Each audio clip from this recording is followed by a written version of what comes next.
Before starting about why Indian trains are slow and dirty, I want to share a personal story which forced me to choose this topic.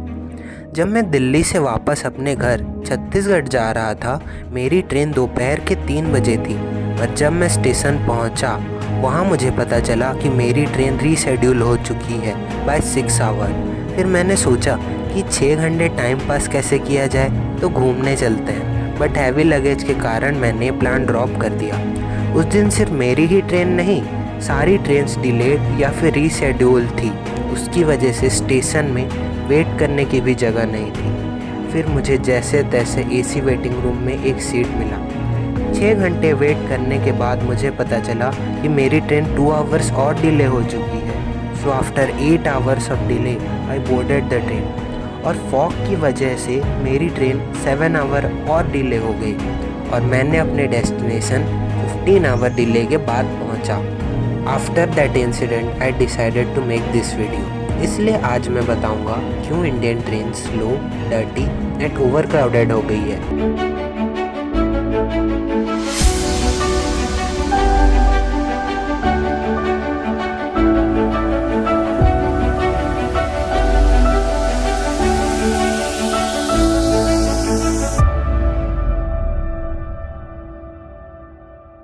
Overcrowding is one of the major problem of Indian Railways because every day more than 2.5 crore people travel in Indian trains. इसकी वजह से general coaches में जहां 90 लोग travel करने चाहिए, वहां 150 से भी ज़्यादा लोग सफ़र करते हैं।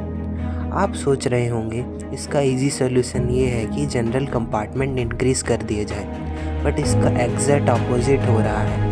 ये ग्राफ देखिए, जहां 2005 में एसी बर्थ अराउंड 23% थी, 2023 में 56% हो गई है और स्लीपर और जनरल कोचेस कम हो गई है। बट सैडली इंडिया का एक major chunk AC coaches afford नहीं कर सकता। इन सब चेंजेस का सबसे बड़ा रीज़न है कि Indian railways is currently operating in loss, क्योंकि इंडियन रेलवेज का operating ratio is around 107%। That means Indian railway spend 107 rupees to earn 100 rupees. इसका मेन रीज़न है कि टिकट कॉस्ट रेलवेज़ में मिनिमल है और वो इंक्रीज़ नहीं किए जा सकते क्योंकि उसके ऊपर बहुत लोग डिपेंडेंट हैं। और इम्प्रूव्ड रोड इंफ्रास्ट्रक्चर की वजह से फ्रेट में भी पैसा कमाना मुश्किल हो गया है। You know, there is a 40% drop in freight traffic in Indian Railways. The second major problem are slow and delayed trains. और उसका सबसे बड़ा रीज़न है ट्रैक। हमारे इंडियन रेलवेज़ में बहुत से ट्रेन हैं जो 180 से 200 किलोमीटर पर आवर की स्पीड टच कर सकते हैं, बट बुरे ट्रैक कंडीशन की वजह से उन्हें 130 किलोमीटर पर आवर पर लिमिट कर दिया गया है।